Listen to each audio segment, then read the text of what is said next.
السلام علیکم ورحمت الله وبرکاته. ملګرو، امید ساتم چې په خیر سره به ان شاء الله الرحمن کور کې به هم خیرونه وي. ملګرو، نن تاسو ته پته ده چې نن د شپه چې دا د شب قدر شپه ده، په پښتو کې ورته شو قدر وایي، بعضې خلک ورته شبي برات وایي. نو موږ له په دې کې څه اعمال پکار دي، په دې ویډیو کې به انشاءالله تاسو ته مختصرا یو اعمال وښیم، انشاءالله په هغې تاسو عمل وکړئ، نو بل عمل ته به انشاءالله الرحمن ضرورت نه وي. اول نمبر عمل دا دی په هغې کې چې د ټولو نه اول مونږ الله جل جلاله ته توبه وباسو، د زړه د اخلاص ورته توبه وباسو چې یا الله نن نه پس به انشاءالله یو ګناه هم نه کوم، الله ستا په توفیق سره توفیق راکړي، انشاءالله د زړه نه توبه وباسو چې نن نه پس به یو ګناه هم نه کوم. دویم نمبر عمل دا دی چې زړونه به یو بل ته صفا کړو. محترمو، دا زړونه نه دي، دا مکمل یو بل ته صفا کړو، د زړه نه به بغض حسد وباسو او یو بل ته چې دی د زړه د اخلاصه به معافي وکړو چې الله پاک د جهنمیانو د لیست نه زموږ نومونه چې دی هغه وباسي. دریم نمبر عمل دا دی چې د مور پلار نه معافي وغواړو، د مور پلار نه معافي وغواړو، ځکه چې د مور پلار چې څوک نافرمان دي هغه په دې شپه باندې د هغوی چې دی اعمال او د هغوی توبه الله جل جلاله نه قبلوي او الله جل جلاله هغوی په نننۍ شپه باندې نه معاف کوي. نو محترم، موږ له پکار ده چې موږ د مور پلار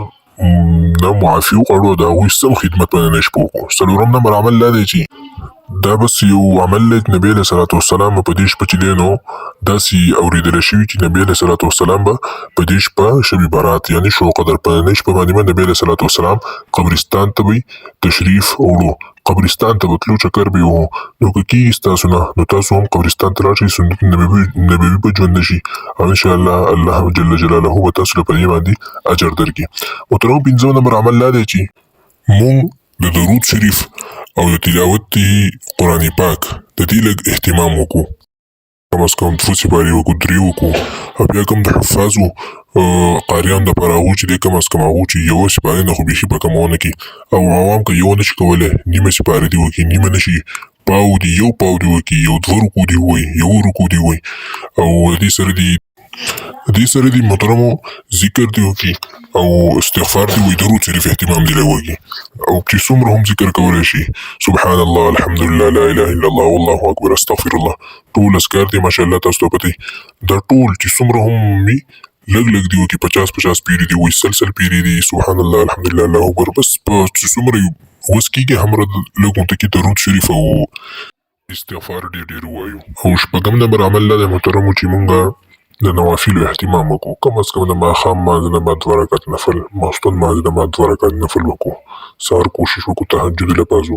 پانسیدو ښه به سهار لمانځه دې پاسو، خو خامخا یې د 2 رکعتو نفلو د فرضو ضروري اهتمام وکړو. اووم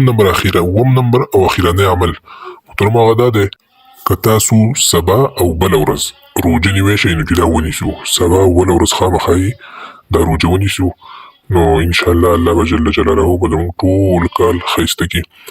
نو بس محترمو دغه یوه اعمالو ما ستاسو د وړاندې پیش کړو، نو د تلو اجازت غواړم، مونږ په دعاګانو کې یاد ساتئ، ځکه چې د غایب دپاره دعا ډېره زر قبلېږي، نو زه هم تاسو دعاګانو کې یاد ساتم، تاسو هم یاد ساتئ. زه اوس تاسو نه اجازت غواړم. السلام علیکم ورحمة الله وبرکاته.